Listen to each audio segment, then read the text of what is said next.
प्रधानमंत्री आवास योजना, लाडली बेटी योजना, इतनी योजना। आप ऑफिसर पढ़े लिखे लोग हैं, हम तो क्या हैं, आपको सब नॉलेज है ना। एक मुझे प्रूफ करके बताओ हमारे गांव में कोई है कोई? किसी में है दम तो बताओ। क्यों हम लोगों की बदनसीबी है या आप लोगों की है? हमें बोलना पड़ता है मजबूरी से। हम नहीं चाहते हम आपकी बेइज्जती करें, ठीक है, लेकिन फिर भी। और देखो, मेडिकल की सुविधा बताओ हमें। परसों एक दीदी बीमार हो गई रात को, ठीक है, उसको 4 पाई पे उठा के हमने कैसे लिया? पूछ लो जिन भाइयों ने लिया, उनको बोलो कैसे लिया। घर से चलते हैं तो अपने बच्चों को बोलते हैं पता हमने जिंदा आना या नहीं आना है, ठीक है।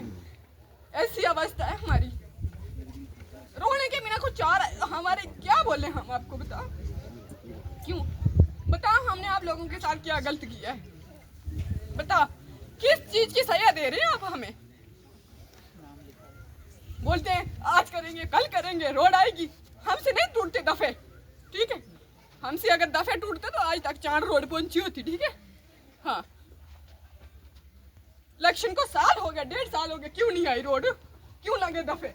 इतनी रोडें बन गई, यहाँ हमारे ही दफे लगते हैं। क्यों लगते हैं? आपका बुरा लगे, ठीक है। हमारे लिए ना घोड़े की व्यवस्था है, ना कोई ढोले की व्यवस्था है, किसी चीज की नहीं। हमारे बस्तर तक टूट जाते हैं गाड़ी के पास जाते तक, ठीक है। आप लोगों ने देखा होगा जिन रास्तों से हम जाते हैं, ठीक। कोई मेडिकल की सुविधा नहीं है हमारे गांव में। क्यों नहीं है बताओ हमें। हम लोगों ने कभी आपको वोट नहीं दिए? क्यों? हम लोगों ने आपको न्यूनतम किस लिए चुना? एक तहसील बनी है, एक कागज चाहिए हमें, 15 जगह हमने घूमना पड़ता है। क्यों नहीं वहाँ कोई 10 दिन बैठता? मैंने अरनास में भी बोला था, SDM सर से बोला था कि आप निर्माणी रहते हैं, थोड़ी सी दिव्य दृष्टि हमारे चांद पर डाले। लेकिन 1 साल हो गया, बताओ मुझे SDM सर आए हमारे पास? हमारा हाल जानने आए? क्यों नहीं आए? क्यों नहीं आए? मुझे कोई बताएगा ऑफिसर सर, मुझे कोई बताएगा क्यों नहीं आए? क्यों हम लोगों ने आपके साथ कोई हत्या की है? हमने गाय काटी है हमने? कोई स्कूल है, आप देख रहे हो, हाई सेकेंडरी स्कूल भल्लड़ में, यहाँ से बच्चे चलते हैं ना, हमारे माँ बाप अपना घर छोड़कर बाहर बैठते हैं कि हमारे बच्चे पता नहीं कहाँ पत्थर आएगा और खत्म हो जाएंगे। लेकिन कुछ बच्चों के साथ ऐसी हादसा भी हुई कि बारिश में वो स्कूल ही बंद, हफ्ता स्कूल नहीं जाना बच्चों ने। लेकिन किसी ने पूछा हमें कि बच्चों को कितनी प्रॉब्लम है स्कूल जाने में? क्या हमें यहाँ कोई स्कूल की व्यवस्था नहीं हो सकती? ठीक है, अभी आप जा सकते हो, देख सकते हो भल्लड़ किस प्रकार कैसा रास्ता है, ठीक है।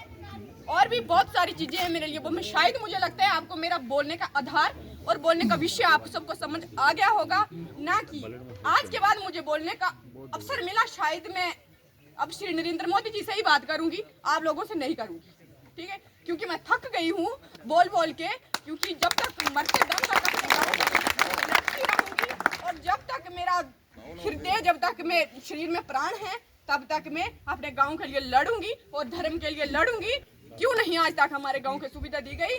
MLA सर से मैं आशा करती हूँ, अपील करती हूँ, अपने सत्र में आप, अपने विषय में आप हमें सारी घटनाओं के बारे का, मेरे प्रश्नों का उत्तर देंगे कि क्यों यहाँ अव्यवस्थित रहा हमारा गाँव, ठीक। तो मैं अब सभी ने बोलना होगा, मैं किसी को ज्यादा समय ना लेते हुए, जय भारत माता की जय। आज माँ की आंखों में आंसू हैं, सभी बोल लेंगे, बोलो, आज माँ की आंखों में आंसू हैं, हम माँ के आंसू पोंछेंगे, हम धरती की ताकत जगाएंगे, हम देश को नहीं, हम पहले गाँव को सुखी बनाएंगे, ठीक है।